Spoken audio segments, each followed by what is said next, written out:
Hello, everybody, and welcome to this week's episode on Fit as a Fiddle.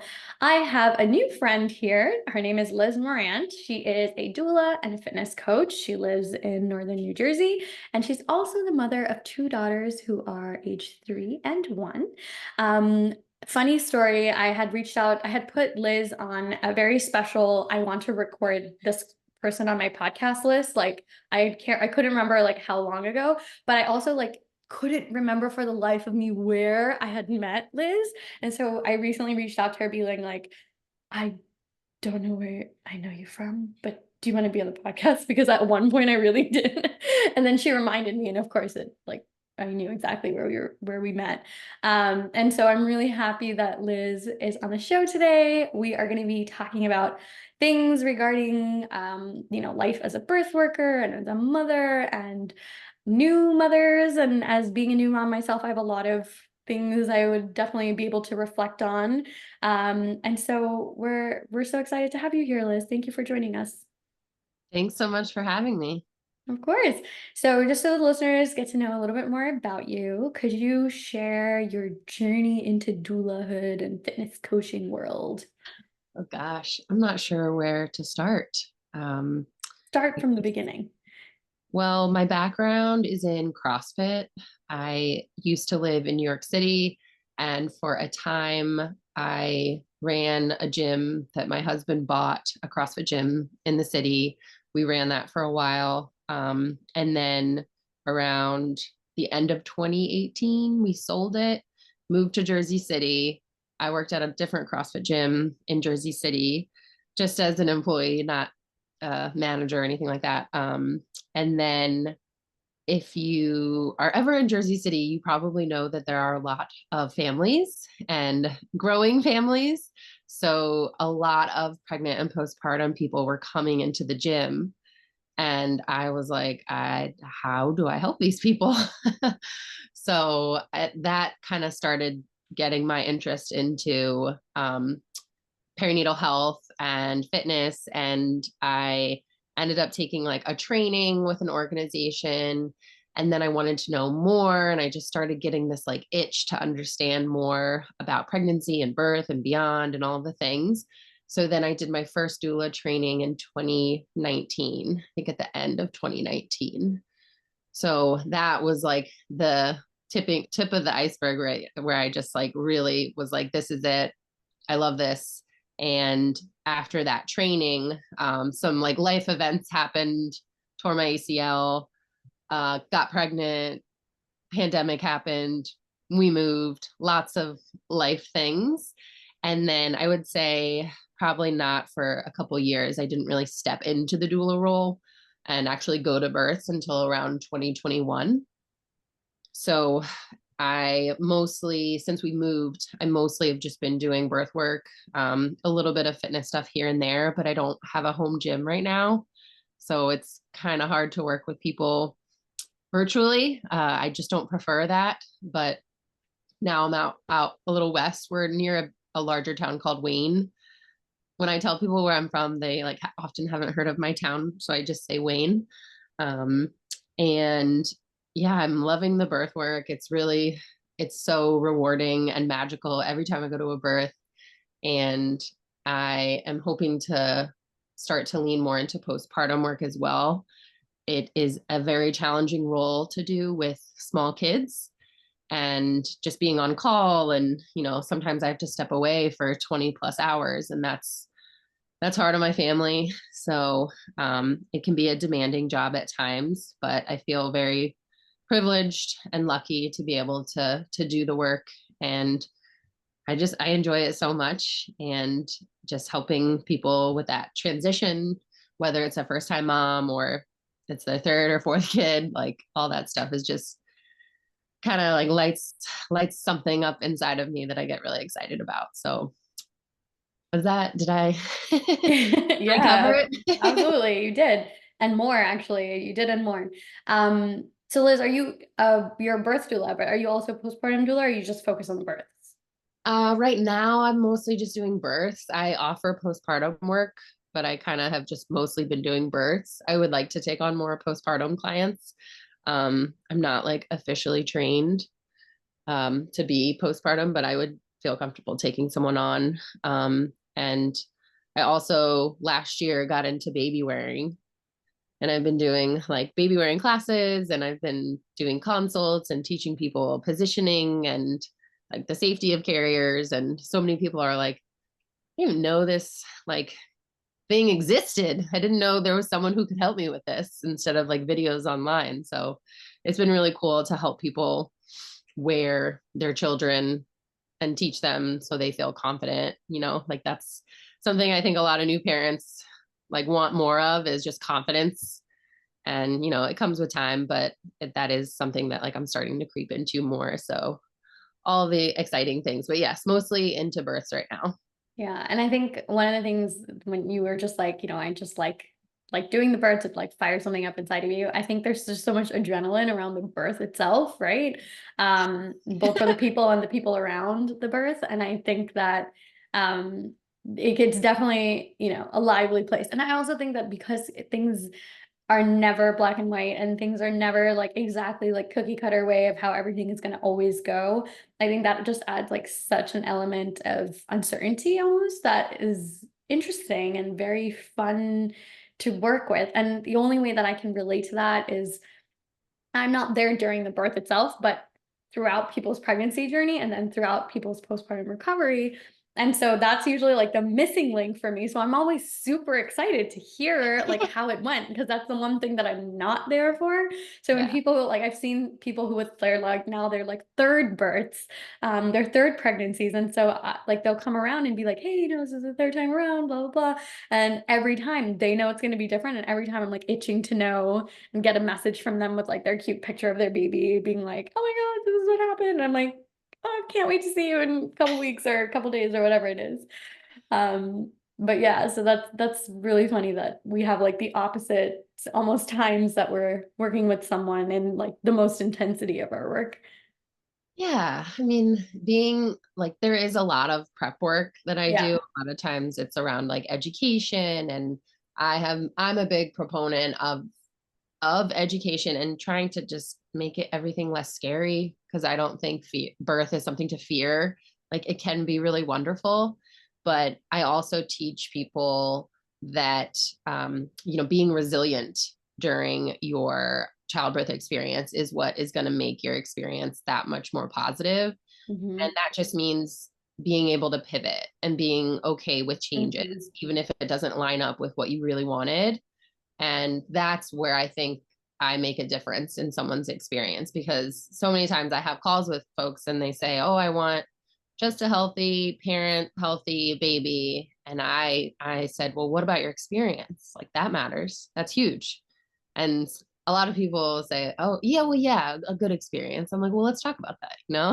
So there's like a lot of build. And then when I'm there, we make changes, we pivot, lots of things happen. I try to, depending if the person is going unmedicated or not, I try to look at it as like, what's their pelvis doing? Where's the baby? I'm like always like tinkering in my mind, like, how can I help this move along? How can I help their partner feel like included? So yeah, it's all fun. It's kind of sometimes it's like a puzzle, like when I'm there in the moment. So it's all Yeah. awesome. I love that. Let's actually come back to the resilience part of birth because I think that's really interesting. Um, I'll tell you like one aspect of my birth that I feel like I just didn't realize that that was going to happen, and it kind of like really threw me off, but I had to take everything in my power to like come back and like be not unhappy. Okay. So I worked in a particular hospital, or I gave birth in a particular hospital that has like a team of doctors that would potentially be able to work with me. Okay. And so I made it a point, my husband and I made it a point to like go to various appointments with different doctors. So that way we could have ideally met the person. Right. And so there was only one OB there that I did not at all vibe with, like in any way. And in fact, it like she made like I had to think I had to see her twice, and it made me feel really bad every time I saw her. And it was a really just terrible experience with her. Like everyone else was so great. It was like not about the practice, it was just this one individual. And so I had a false alarm during my labor, which was like 40 plus hours unmedicated at home until I ended up getting an epidural. And so I had a false alarm in between, as many first pregnancies go. And it was supposed to, and then when I got there, the OB on call was the doctor that I would have loved to work with. Like, she was so sweet. Like, I would have just been like over the moon working with her. But Mhm. then I was sent home and I came back like what, 6 hours later or something like that, or maybe longer. I can't remember now. And then I ended up being on call with the doctor who I really, really, really did not want to work with. And I remember like looking, and my husband also, like, he's like the person of benefit of the doubt. He is always the half glass full, like, he's like like, he's such a sweet guy. Like, even he was like, I really hope that that's not going to happen, and I really hope they can get you someone else. And I think he even asked, like, is there another doctor that we could work with? And obviously the answer was no. And so I think that was like the, compared to all of the things that could have happened, that was like, what I had to do was put it into perspective. Like, the first thing that I did was, the baby could be under distress. Something could be going seriously medically wrong. I could, like, blah, like, all the things that could go wrong in a wrong or sideways or whatever you want to say, like ways that you didn't want it to go. That would have actually been like extremely not okay. And so I had to like put on like that hat and be like, Sneha, every experience is what you make of it. It does not depend on the people around you. And I had to like pep talk myself into like being really like positive throughout the whole thing, even though like every other word that came out of her mouth was like not okay, condescending. Like, even the nurse came up to me to be like, it's gonna be okay. Don't worry, she's always like this. Oh, wow. And I'm like, oh my God, like, really?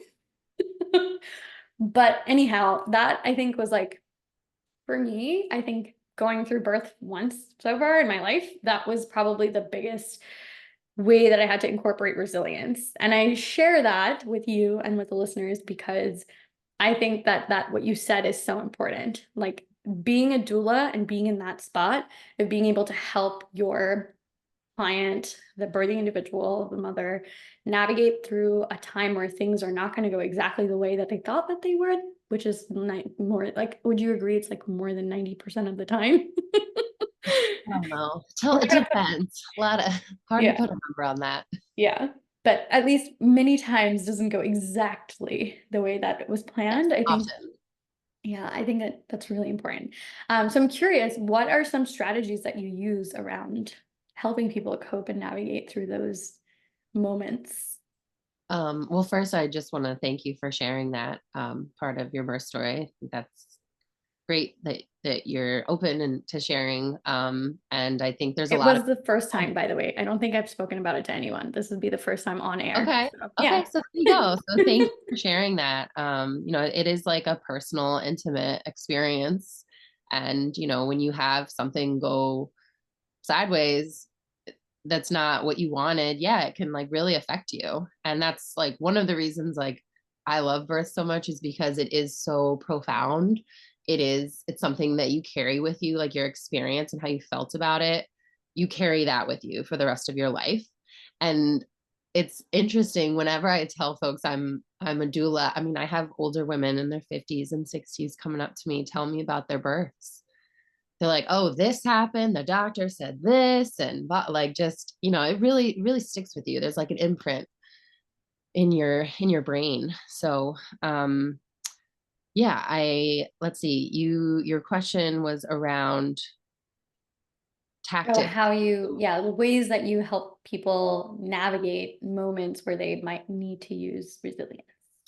So a lot of it is prepping before. So prenatally, we're meeting, sometimes having calls, sometimes we just email back and forth. It kind of depends on the client. Some people need like a lot more hand holding than others. Like, I think you know how that goes. And I often stress education. So the first thing is like, who are you taking a childbirth ed class with? When are you taking it? How do you feel about your provider? Do you like them? Is there someone you really don't like? How are you going to feel if that person that you really don't like shows up? A lot of what if scenarios we talk about. What if this happens? What if it's snowing outside? Are you going to be okay in the car? Like, are you an anxious person in the car? Lot of what if scenarios. But I think a lot of the preparation the best way to prepare is with education, because when you know what's happening and you know what your options are, everything is just less scary.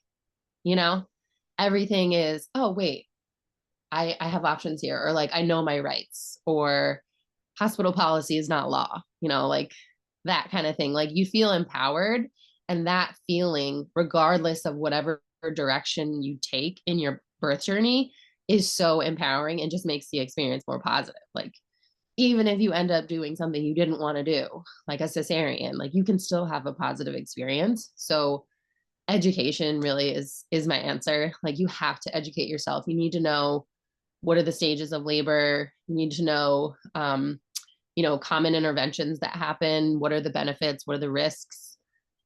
A lot of times I talk to people about the brain framework. I don't know if you're familiar with brain. It's benefits, risks, alternatives, intuition, nothing. So if you're faced with a decision and you're not sure what to do, it's just a little tool in your back pocket. Like, okay, is this an emergency? Like, can we take 10 minutes to talk as a team? Let's talk about the benefits, talk about those risks. Do we have any alternatives? What does your intuition tell you? And what if we did nothing? So just little like skills and tools that you can think about ahead of time. And I also really like to incorporate the partner, because they're very much a part of this experience as you are. I mean, not in the same capacity, obviously, but they are in the room. They love you, and they are, this is their child as well. I mean, presumably, I'm making an assumption here, but yeah, just like seeing it as a whole team, seeing the whole like support. I try to take an angle of like, we're going to come at it with a team approach kind of thing. And we're going to talk through what if scenarios. You're going to feel educated. You're going to know what are the risks for GBS. What are the risks for hemorrhaging if you wanted to go for a VBAC, like all sorts of things. There's so many resources that exist, so many classes, but you have to put in the work ahead of time. So that's my answer. Education, education, education. Yeah, no, I love that. And I think that the funny part is like being a pelvic floor PT, right? Like I'm going in with like a certain level of knowledge, but I also don't have like obstetric knowledge of like very specific things that a birthing individual would experience in that moment.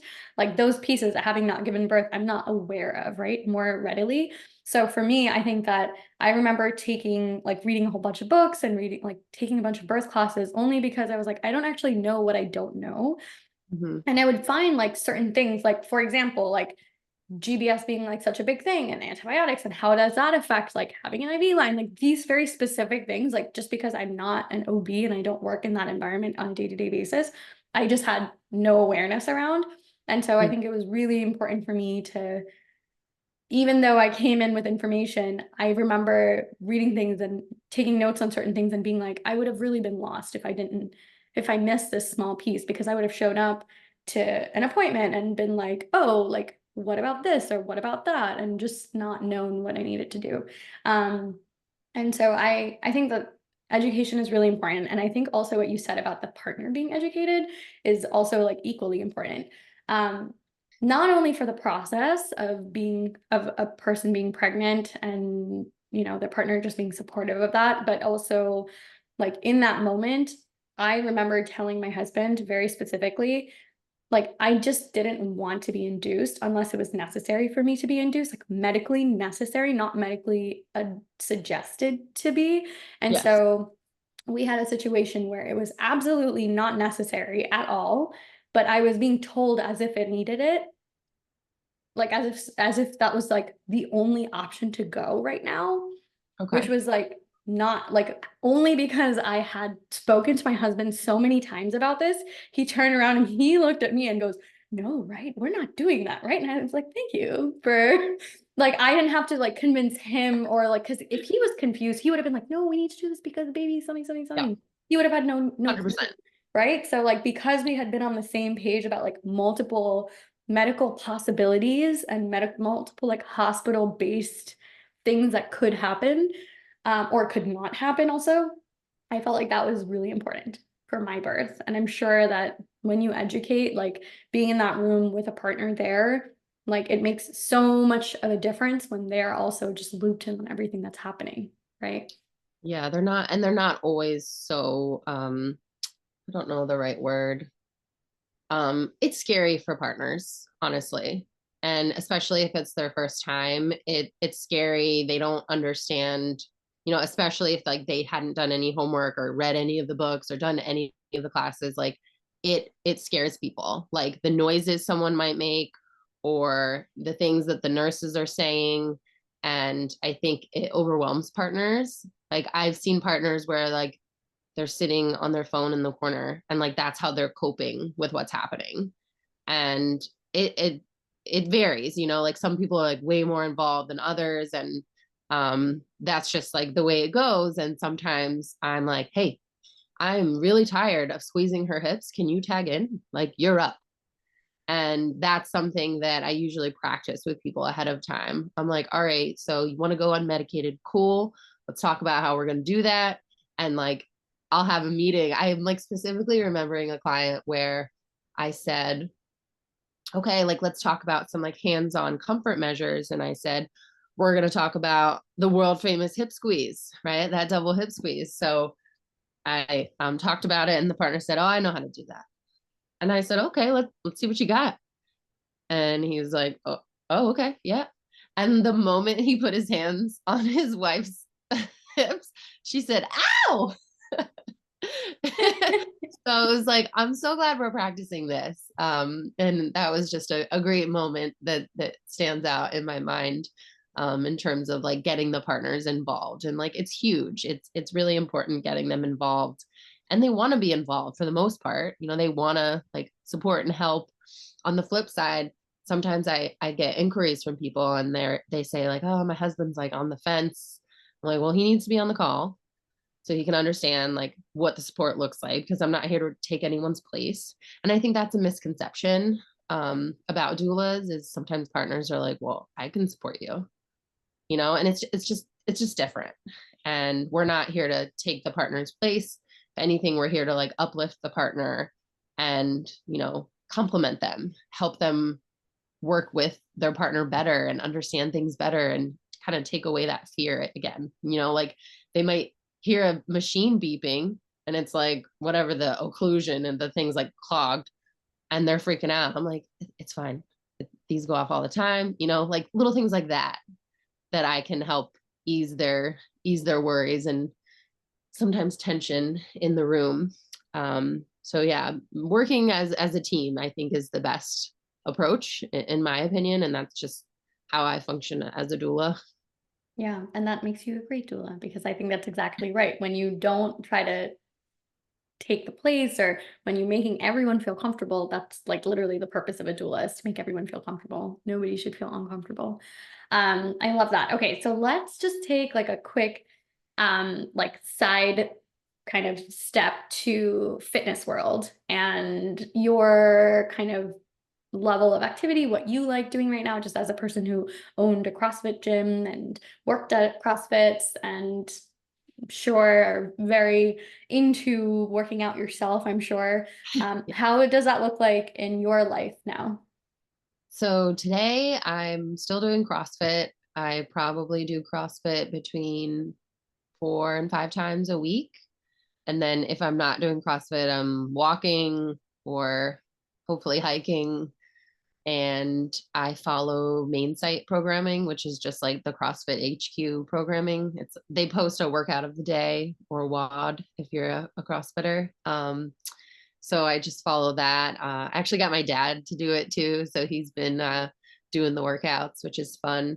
So I do CrossFit, and then I'd like to think motherhood is somewhat taxing from a physicality standpoint.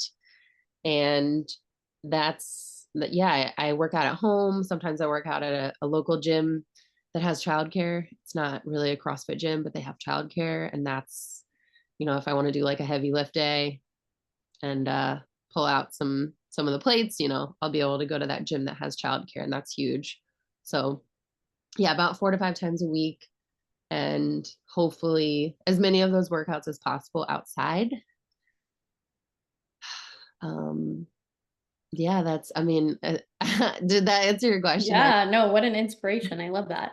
I'm still working my way to going back into like 4 to 5 times a week situation. But hopefully I'll get there soon.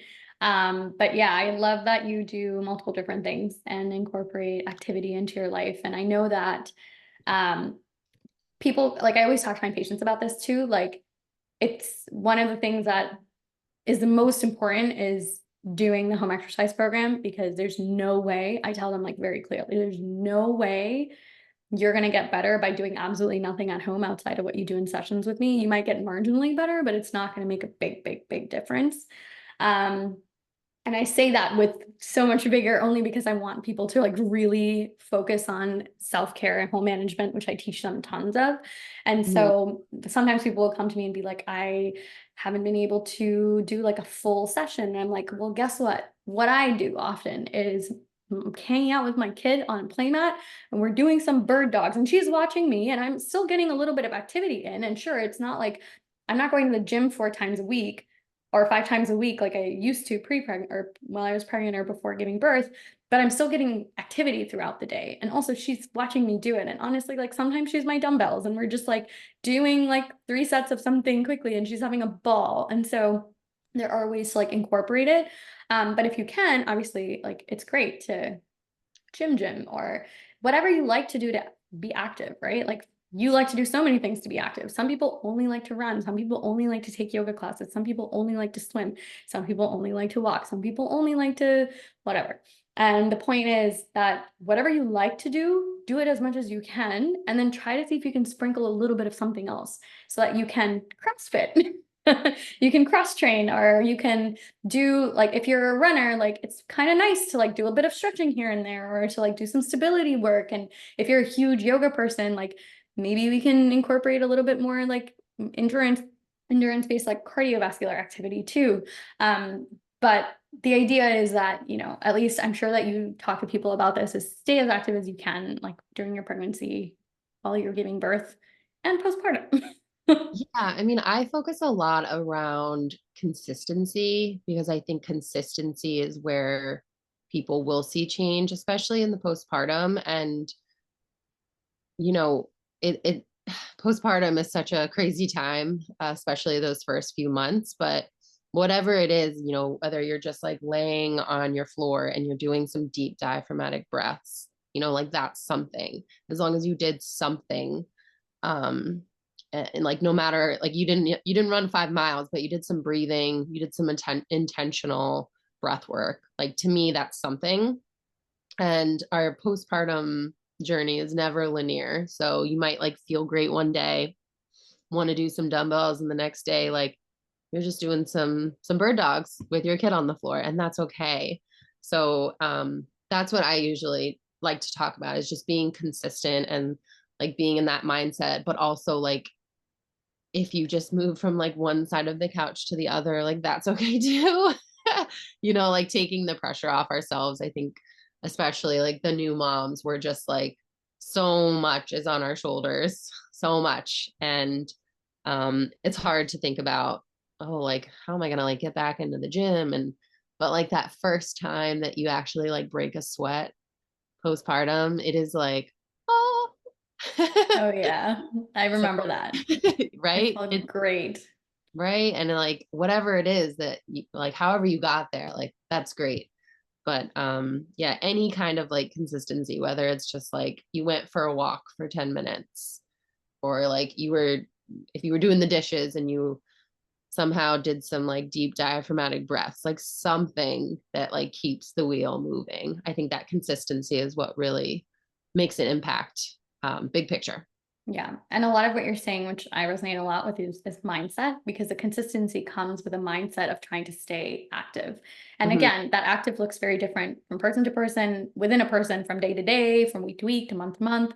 Hmm. So if you just have this idea in your brain of like, I am a fit person and I have this as part of my personality, it Yeah. becomes a lot easier because you identify with yourself as a gym goer or a yoga lover or a runner or whatever it is that you do. And so it gives you like, at least this is what helps me. And I've heard that this helps a lot of people is once you identify as a person who stays active, it's that much easier to make sure you squeeze anything in your day. And it doesn't even have to be like, again, it can be 30 seconds or it can be 2 hours, like on a hike, it can be whatever. Exactly. I love that. Yeah. Great. Liz, do you have anything else to add for our listeners today? Oh gosh. I think just in terms of overall wellness and like thinking about postpartum, because that is just like the area that I feel like needs a lot more attention, is I will often tell new parents, like, put yourself first, put your needs above others and even the babies at times. When you have support, like support's huge, but having some time to yourself and just putting your needs first really makes a difference, because you're serving yourself, which then in turn serves your family. Like, it just makes a big difference. So that's my piece of advice, is put yourself first and hang in there. Yeah, I love that. And yes, I do agree with the putting yourself first because there are definitely times where if somebody can do something, if you're trying to overachieve and try to do it all, it's just you're going to end up becoming depleted. I learned that the hard way a couple of times earlier on. And I just realized like it's kind of okay to just let that piece go, not do that thing or tell someone else to do it. Um, and just nap instead or Yeah. call someone I love instead, or just play with the baby. That's it. Like not Right. multitask while playing with the baby and watching her, but just be present with her. It's that Um, pressure that we feel, like, oh, we got to do this, we got to do that. No, like, just go for that walk by yourself, or like go get your nails done. yeah. Okay. Take a shower uninterrupted. Without the monitor in the bathroom with Right. you. Leave the monitor with With someone someone else. else. Yeah. Yes, exactly. I love that. I love it so much. Liz, thank you so much for being on the show today. I love chatting with you. And I hope that listeners, you learned something about resilience in birth world because I felt like that was such a strong point that you had made. Where can people find you, Liz, if they want to learn more or work with you? The best place is my website and just sending me an email. It's laborwithlizNJ.com.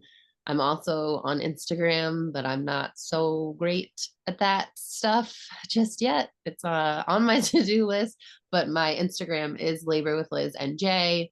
I'm pretty sure I'm private, but like I accept pretty much anyone except like a bot or something. So I'm not awesome at the social stuff. I'm working on it. So the best way to reach me is through my website. Perfect. I love that. And I'll drop that in the show notes for us. And thank you Cool. so much, Liz. Yeah, thanks for having me. This is great.